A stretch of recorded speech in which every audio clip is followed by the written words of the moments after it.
Hello, everyone. This is Tom Painter again. Welcome to the Success and Money Foundation. I would like to talk to you about secrets, 7 generations of secrets or more. Now, this picture is an incredible picture. This is a picture of my dad and mom. And my dad and mom had 10 kids. They both only had one sibling each growing up. And they only had 10 kids. Those 10 kids uh, produced a bunch of kids that produced a bunch of kids. And this is one picture of 5 of those kids that were all born in the same year, great grandchildren.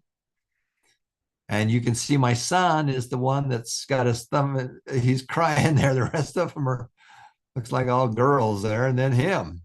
And he's kind of crying right there. Well, guess what? It's his birthday today. And what I would like to talk to you about is I want to talk to you about 7 generations. I'd like to talk to you about generations of what you're passing down from generation to generation. The foundation's purpose was to help you to have a better life. Your parents, I've been all over the world. I've been to 50 countries. And the one thing I know for sure is that parents want their children to have a better life. So I want to flip over here and kind of show you something that's kind of interesting. And when I talk about 7 secrets, 7 generations, well, I want to talk to you a little bit about our generations. Okay. So here's me. Here's Tom right here.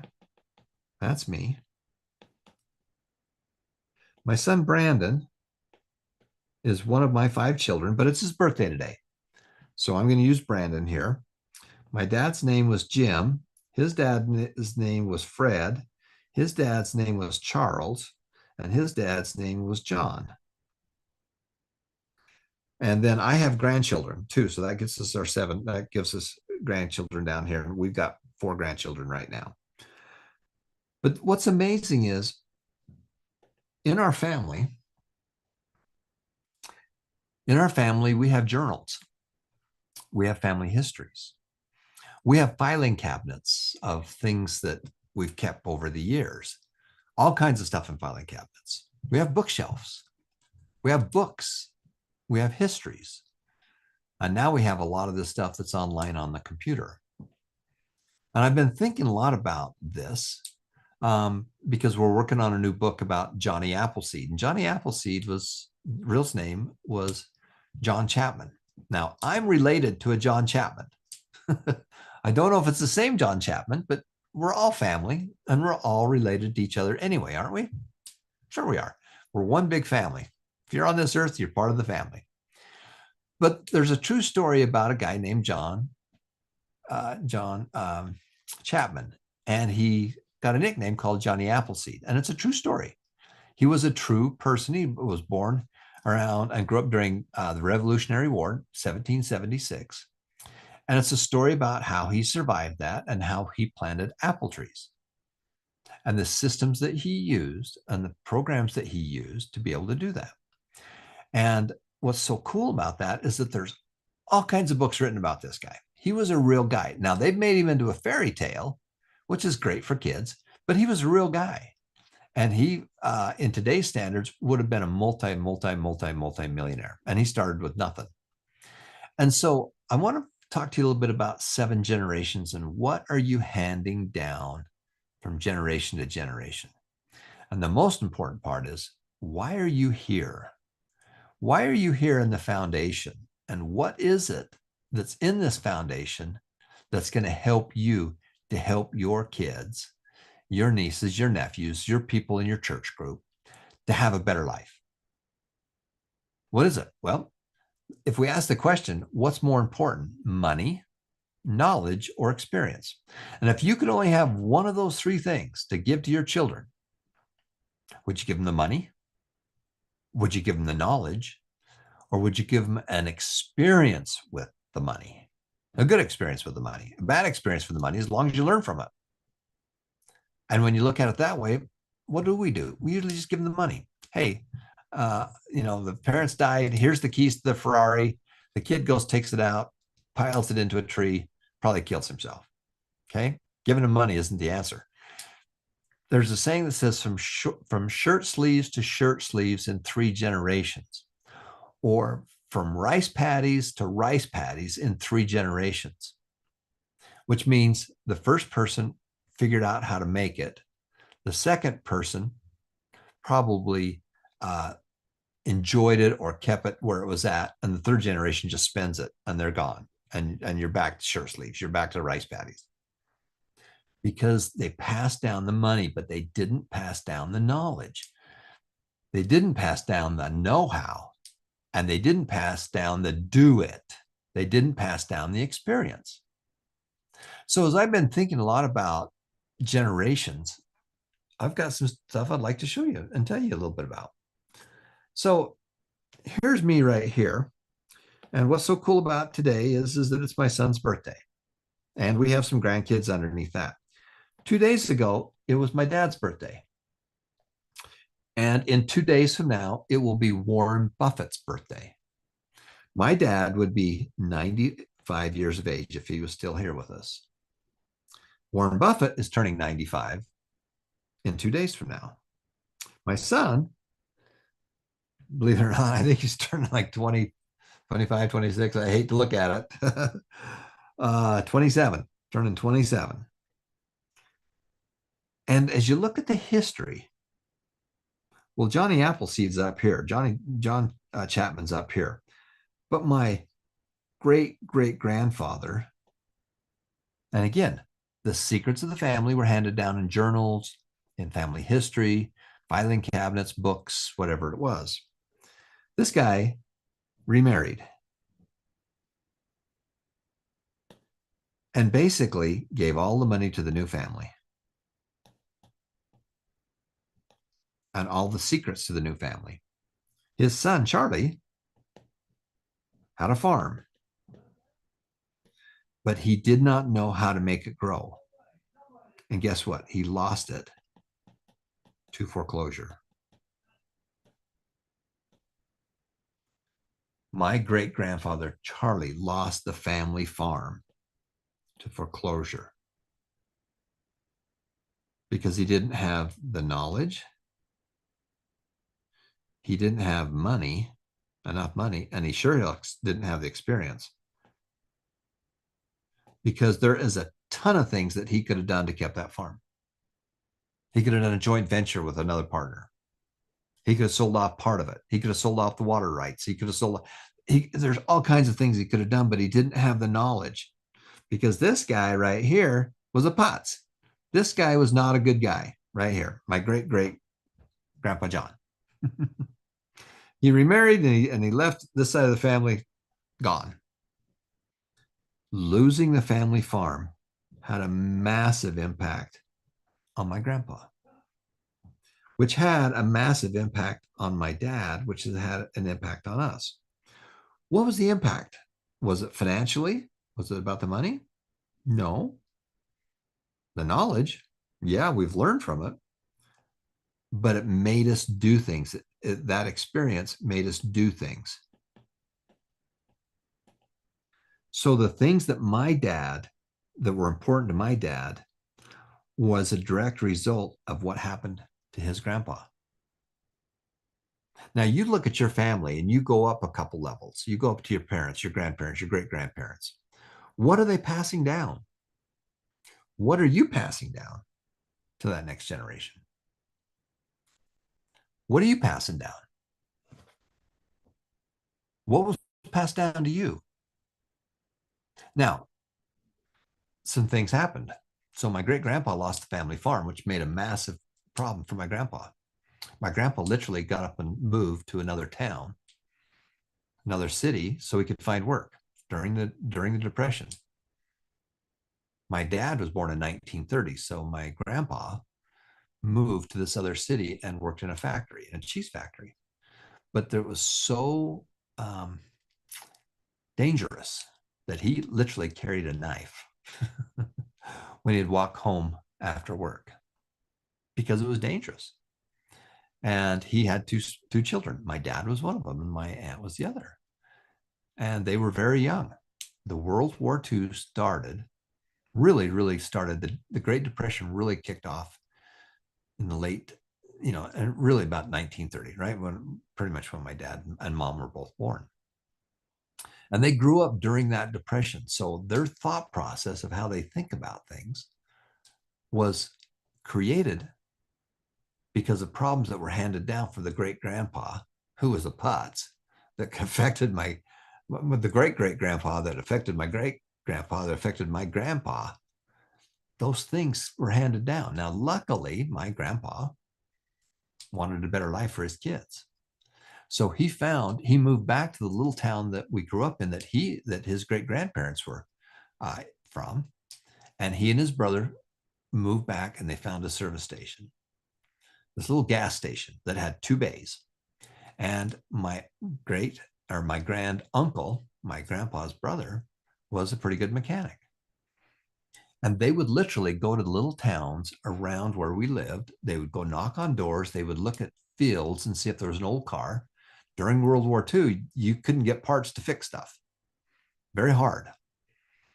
And they would go knock on doors. Do you know anybody that has a car that doesn't run that they'd like to sell? And they would find old cars in garages. They would literally go out into the fields and hook up an old car that didn't run. They would hook it up to their car or a tow truck and literally pull it back to the little town that I grew up in, take it to the service bay, and they would fix it up. And they would fix up these little old cars. It was during the war, supplies were hard to find. And that's how our family got in the car business. But it happened because my grandpa wanted a better life for my dad and mom. So they moved. And then that led us into getting into a Chrysler franchise, a car dealership. And so us kids grew up basically in the car business. But that same stuff that was passed down from my grandpa to my dad, he really learned from the great grandpa. And systems and strategies that were handed down from one generation to the next generation to the next generation. To me, I've used some of those strategies. For example, I'll give you one example. Great great grandpa had a farm and had all kinds of farms, but the bank wouldn't loan him any money to buy a farm. So they did business together. One farmer would sell it to another farmer, and then they would make them monthly payments. They didn't even use the bank because the bank wasn't going to loan them any money anyway. So they just avoided the bank and went right from each other and made monthly payments to each other. It's called owner financing. Well, guess what? That same strategy that was passed down from farm to farm was one that my dad used. And one of those that he used, I'll show you here, right here, is that one of the strategies my dad used was owner financing. So this is kind of about one of the things that I learned from my dad. So one of them was owner financing. And this is one that you're going to use. What's owner financing? We avoid the bank. Okay. And so one farmer sold his property to another farmer and made monthly payments. You give him a down payment and monthly payments. And you're going, well, that's really not that sexy. But guess what? That one strategy from the great grandpa was handed down from generation. That was handed down to the grandpa, to the others. And my dad used that exact same thing when he found. So we had this little car lot that only had 2 cars in the showroom and not hardly any room for other cars. And so he found this 40 acres of property, 40 acres right here. And across the street, so this was the main street right here. And over here was a plant, a rubber hose plant. And they owned this piece of property over here. Now, my dad wanted to buy that, but he didn't have any money and the bank wouldn't loan him any money. And he approached him and says, we'd like to buy just this little piece right here so we could put up a new car dealership. And they said no. So he went back to him and says, well, how about if we do owner financing and I buy it off you and I make monthly payments to you? Interesting. Now, the seller doesn't have to pay taxes on all that money because they get it as it comes in. Number 2, they're getting a better rate of interest on it. And so they said, okay, we'll do that deal. And so the first thing that Dad did was he came in here and he put a fence around it and he changed the value of it. Because now, instead of being farmland, it now became commercial. And by doing one thing, he increased the value of it. Today, there are 70 houses. Some of those we built as a family. Some of those are ones that we just sold off the building lots. And guess what else we did? We gave a chunk of that for a church. Where do you think I learned step number 3? I learned it from my parents. I learned it from my grandparents. Okay, this is handed down from generation to generation. There's a church right there, and over all the rest of this, there's all these little homes right there. So one technique, owner financing. Interesting. Now, how can I hand that down to one more generation? Well, here's Tom. So this is my dad right here. So now here's Tom starting out with his real estate in his early 20s. He finds a fourplex. The value on that fourplex, let me just go right here. So here's the fourplex, 4 units. That fourplex was worth 80,000. Now add zeros to this, multiply by 10. It's the percentages I want you to understand. That was the value. The owner had bought it 15 years earlier for 30,000. And we made a deal that I would pay him $60,000 for this property. He bought it for 30, so he felt good about what he was doing. He owned the property. It was next door to where he lived. He was doing the management, and he just got tired of the management. What do? We fixed the problem. So I said, I'll make a deal with you. How about if I give you $5,000 down, and I'll pay you the other $55,000 over 15 years? Now, only 3% of the people, 3% of the properties fit what we're trying to do here. The other 97% are going to sit around and get their cash because they think that's the way to go.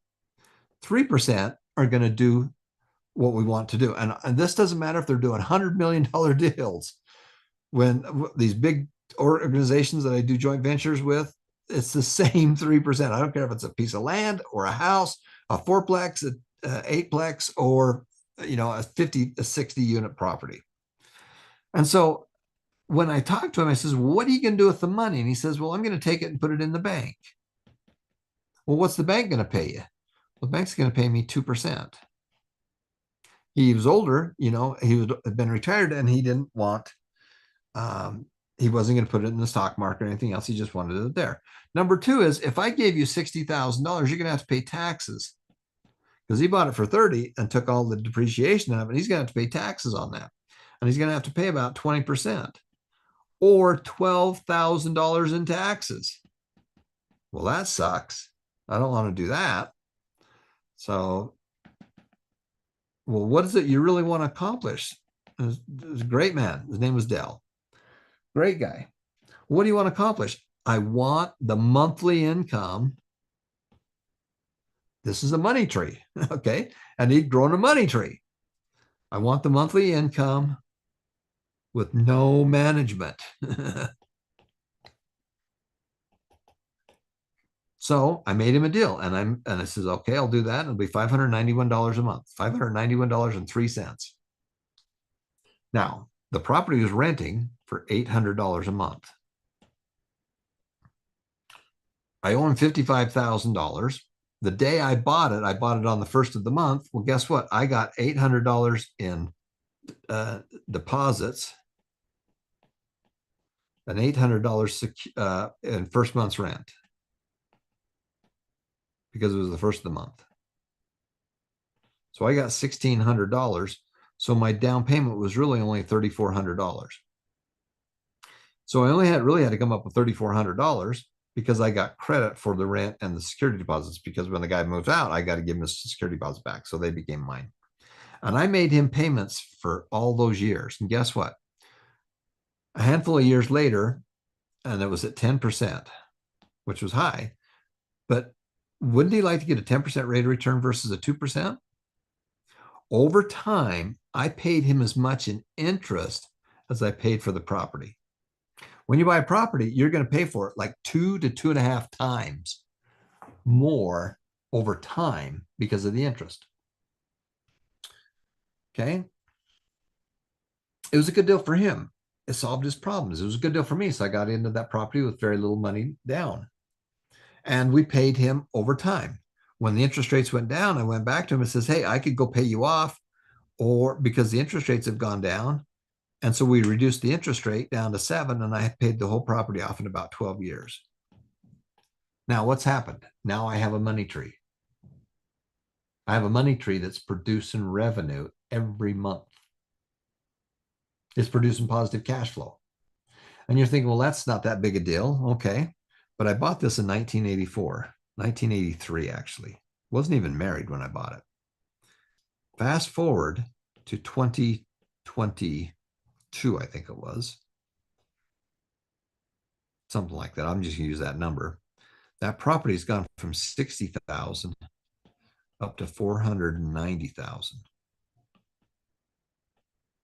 What's my rate of return? I invested $3,400 and turned it into 490,000.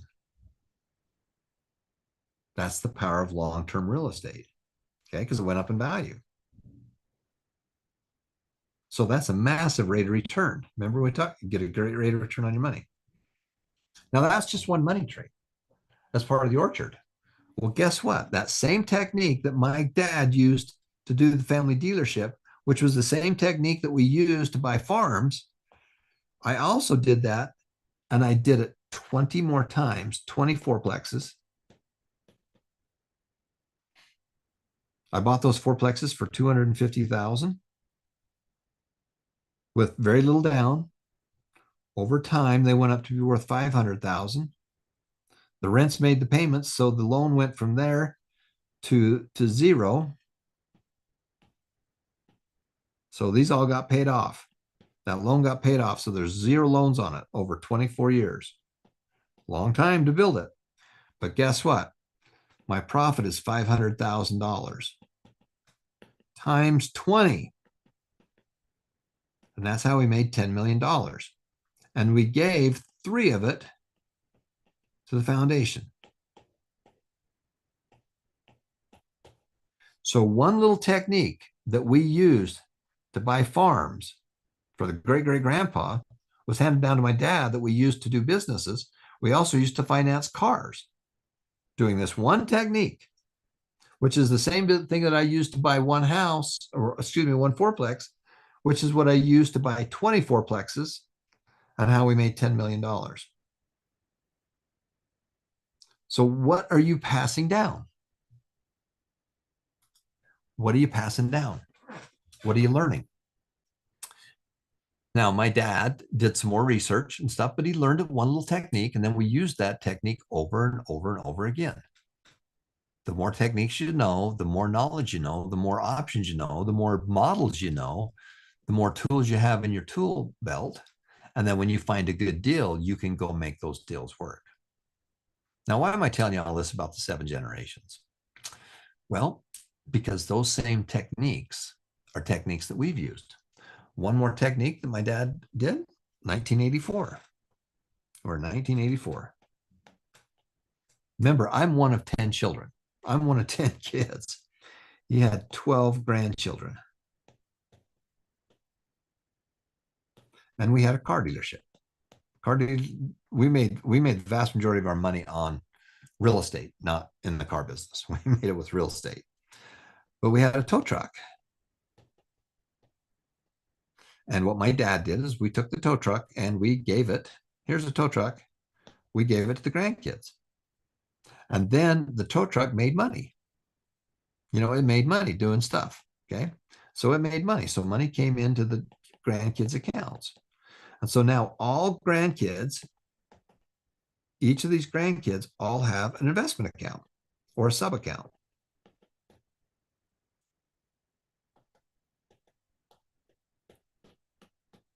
They planted a money tree. My parents and my brother planted a money tree for their then 12 grandchildren. And guess what? My mom and dad and family took care of those money trees until the child got to be a little bit older. And then they could take that money and use that because we started their tree for them. And then they would take that money and they could put it into real estate. They could put it into more schooling, or they could put it into a business. That's what you got to do with it, or investments. And you talk about legacy. Here's the legacy right here. They did that in 1984. And they took some money from the business as well, and then they would move that money over here so the grandkids could do it. So all those grandkids have an investment account. When my mom and dad passed, they had 70 grand and great grandchildren. And guess what? There are 70 accounts. Sub accounts or pure accounts, either one. That's a legacy. So what did my dad pass down? What did my dad pass down? Well, he passed down knowledge. Okay. He passed down doing it. When we did that car dealership, the new car dealership, my brother and I, our family, we put it together. There was 500,000 bolts and nuts that we put together to build this big old metal building. And my dad traded for stuff and did stuff on time and did all kinds of stuff. So we learned from my dad, who learned from his dad, who learned from his dad.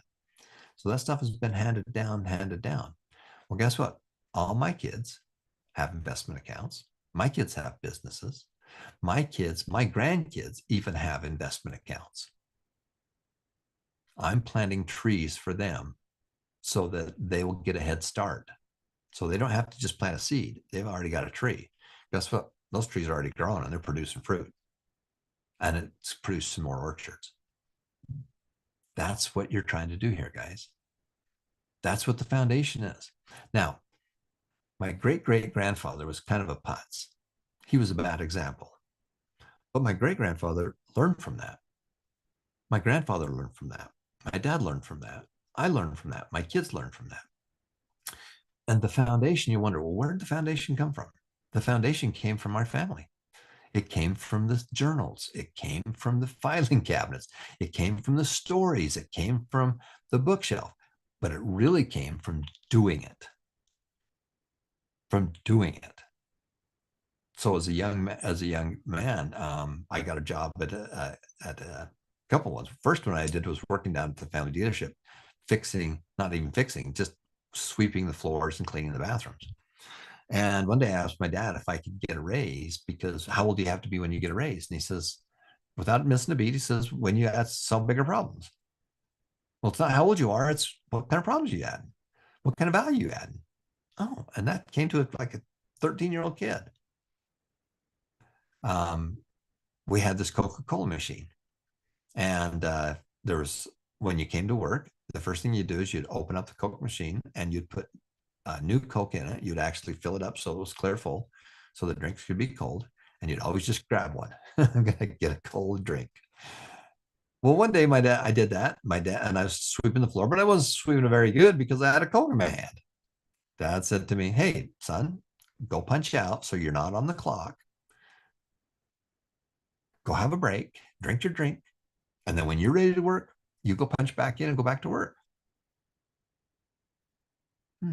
He taught me how to work. Now, my dad would be 95 years of age. It was his birthday 2 days ago. But the things have been passed down. The ability to help people. When I was very young, I worked at a truck stop as a dishwasher, and I literally washed dishes at a truck stop. Rode my bike out there, and I made my first $130 on one paycheck. I don't know how much I was getting paid, a couple bucks an hour, not much. I took that to my dad and I says, "What should we do with it?" Because he taught me about all this, about finance, about stock market, all that stuff. And we took that $100, make more money. Number one, we separated it. We gave a little bit away. I spent a little bit of it. And then we took the rest of that money and we put it into stocks, and we loaned it. I loaned some of it to the family car dealership because they would loan out to people to buy cars. And as a teenager, I was making 12% on my money. Dad taught me about compound interest. And one of his favorite sayings was, "Them's that understands it gets it. Them's that don't pays it." So if you understand it, you get it. If you don't, you pay it. And that was something my dad taught me. The foundation was created because of the things I learned from my family. The foundation was created because my dad wanted this taught. And so I helped him organize it and create it. But a lot of the things I learned from Robert Allen and all kinds of people, but my dad was really the guy that really got me started on it. We would create game plans for all the grandkids. I'd go down there on a weekend and I'd get in the computer. We'd find out the age of the child and we'd say, this is how much you got to put away and this is how much it's going to be worth. And we'd build them a plan. We'd build them a plan. We'd put it into a binder. We'd give them the system, the jars on how to be able to do the money tracker, who now turned into the cash flow tracker. All that stuff was designed with my dad trying to teach us concepts. And then I organized it all. Now I've added a whole bunch of stuff since then. And the money that we made from all the real estate and everything else went into the foundation. We're passing it along. So great grandfather, all the way down to my son and my grandkids, we're passing that down. That's what the foundation is. We're passing knowledge, money, but usually the money comes later in life. You know, when my parents passed away, then we got a little bit of money, but growing up, we didn't make any money. They didn't give us money. We had to go make it. And that's being passed down to my kids, to my grandkids. You want to plant money trees. You want to teach them there's money, there's knowledge, and there's experience. The goal is to give them a good experience with money. Even a bad experience if you learn from it. That's what we do. So everything we do in the foundation, you'll notice it's all to enhance and help you create habits. Habits for good. When you redeem your money, you can only redeem so much because we need to have you show us you're doing it and creating a habit of putting money into your investment accounts. And that's where it all came from, guys. That's where the foundation came from. So kind of in the spirit of you want to know where it all came from? Here's where it came from. And it came from my dad right there. There's my dad. And you can see that little boy in the blue right there that's crying. Well, that's because his cousin took his binky from him. Well, that little boy's now 27. That little boy's got investment accounts. He's got businesses. He's up and running. He's doing the things that needs to do. He's so far ahead because my dad taught me. We had the experience, and then I've taught them. That's teaching that next generation. That's why we create the foundation, and that's why we do what we do in the foundation. 7 generations of secrets, 7 generations of habits, 7 generations of steps. We learned all this. So that's why you study the past so that you can enhance on it and do things. One little strategy that my great grandpa used to buy farms, we built a fortune out of using one little strategy. Knowledge is worth so much. Action, knowledge plus action is what makes all the difference. It's not the money. The money's how you keep track. The money's how you keep score of how well you did. It's not the money. Life's a game and games are fun. Life's a game and games are fun. And we played games and we had fun with it. You're not curing cancer, you're playing a game. And you do well, you get bonuses. And you can take those bonuses and do stuff. What's on your bucket list? What do you want to see in the world? It's on your bucket list. Do the 5 steps, you can be financially free. Do the 7 steps and you can be financially wealthy. We want you wealthy so that you can make a bigger difference. And we want your kids and grandkids to have a better life. That's why we're here. That's why you share your link. That's why you share with other people. Because honestly, we don't know which seed's going to pop, which seed's going to grow. So we plant lots of seeds. Some seeds go on hard soil and don't grow. Some seeds go on fertile soil and grow. Some seeds turn into trees, that trees turn into orchards. That's what we're creating here, guys. Thanks for watching. Make a difference. Make it happen. Remember, every life is precious. And the most important thing is that you, your family, your kids, you're a miracle. You are a miracle. Thanks for watching, everybody.